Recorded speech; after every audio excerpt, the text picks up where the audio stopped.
शंभूराज देसाई यांचे पुत्र यशराज यांच्या विवाह सोहळ्याला उपमुख्यमंत्री देवेंद्र फडणवीस यांचीही हजेरी। फडणवीस यांच्यासोबत गिरीश महाजन, उदयनराजे भोसले, शिवेंद्रसिंगराजे भोसले यांचीही उपस्थिती। साताऱ्यात शिवप्रतिष्ठान हिंदुस्थानच्या 39व्या गडकोट मोहिमेच्या सांगता कार्यक्रमाला मुख्यमंत्री एकनाथ शिंदेंची हजेरी। ही मोहीम म्हणजे शिवरायांना मानाचा मुजरा असल्याचं मुख्यमंत्र्यांचं वक्तव्य। केंद्र सरकारच्या तिसऱ्या सूचीमध्ये आरक्षण मिळावं यासाठी गवळी समाज आक्रमक। रत्नागिरीच्या संगमेश्वरमधील देवरुखमध्ये गवळी समाजाचा मेळावा, मेळाव्यात आरक्षणावर चर्चा। बारामतीच्या सुपामध्ये जनाई योजनेचं पाणी मिळण्यासाठी शेतकरी संघर्ष कृती समितीच्या शेतकऱ्यांचं उपोषण। हक्काचं पाणी मिळालं तरच उपोषण सोडणार, शेतकऱ्यांची भूमिका। 12 तास विद्युत पुरवठा सुरू करण्याच्या मागणीसाठी गोंदियामध्ये शेतकऱ्यांचं उपोषण। राष्ट्रवादीचे मिथुन मेश्राम यांचाही उपोषणात सहभाग। नांदेडमध्ये कापसाचे दर स्थिर, कापूस उत्पादक शेतकरी हवालदिल। कापसासाठी केंद्र सरकारनं 7,000चा दर निश्चित केला असतानाही त्यापेक्षा कमी दरात कापूस खरेदी केला जात असल्याचा शेतकऱ्यांचा आरोप। गेल्या 2 महिन्यांपासून सोयाबीनचे दर स्थिर, दरात वाढ होण्याऐवजी सोयाबीनच्या दरात घसरण। सोयाबीन साठवून ठेवावं की विकावं, शेतकऱ्यांमध्ये संभ्रमाचं वातावरण।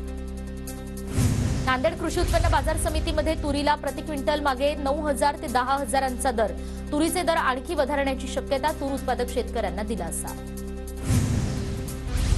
पंतप्रधान मोदींच्या हस्ते लॉन्च झालेल्या सल्फर कोटेड गोल्ड युरियाचा पहिला रॅक मनमाडमध्ये दाखल। पिकांच्या उत्पादन वाढीसाठी गोल्ड युरिया उपयुक्त ठरणार।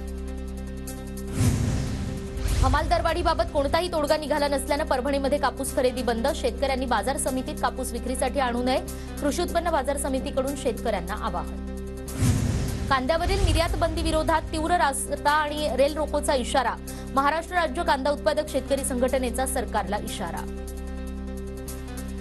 रत्नागिरी शहरातील संपूर्ण पाणीपुरवठा उद्या बंद राहणार। पाईपलाईनच्या दुरुस्तीसाठी पाणीपुरवठा बंद।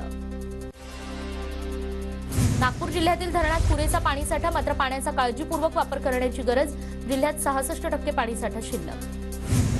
छत्रपती संभाजीनगरच्या लायगावमध्ये शेतकऱ्यांच्या सहभागातून आणि पहाट अॅग्रो प्रोड्युसिंग कंपनी अंतर्गत ऑइल मिलची स्थापना। केंद्रीय मंत्री भागवत कराड यांच्या हस्ते ऑइल मिलचं उद्घाटन। पुण्याच्या गुलटेकडीमध्ये अंगणवाडी आणि आशा सेविकांसाठी हळदी कुंकवाचा कार्यक्रम। कार्यक्रमाला खासदार सुप्रिया सुळेंची हजेरी। अभिनेत्री शिल्पा शेट्टी साई चरणी लीन। शिल्पा शेट्टीच्या नव्या वेबसिरीजच्या प्रदर्शनानंतर घेतलं साईंचं दर्शन। सलग सुट्ट्यांमुळे पुण्याच्या भीमाशंकरच्या दर्शनासाठी भाविकांची गर्दी, तर मंदिर परिसरात मोठी वाहतूक कोंडी। 3 ते 4 किलोमीटरपर्यंत वाहनांच्या रांगा। अकोल्यात रंगली विदर्भातील प्रसिद्ध आणि अनोखी अशी रोडगे पार्टी। पार्टीमध्ये गव्हाचे रोडगे, वांग्याची भाजी, वरण आणि गावरान तुपाची मेजवानी। हिंगोलीमध्ये कडाक्याच्या थंडीमुळे गव्हाच्या पिकाला बहर। गहू पिकाला सध्या पोषक वातावरण निर्माण झाल्यानं गहू उत्पादक शेतकरी समाधानी। यवतमाळमध्ये वनरक्षकांच्या 79 जागांसाठी उमेदवारांची मैदान चाचणी सुरू। 79 जागांसाठी तब्बल 11,000 उमेदवार मैदानात।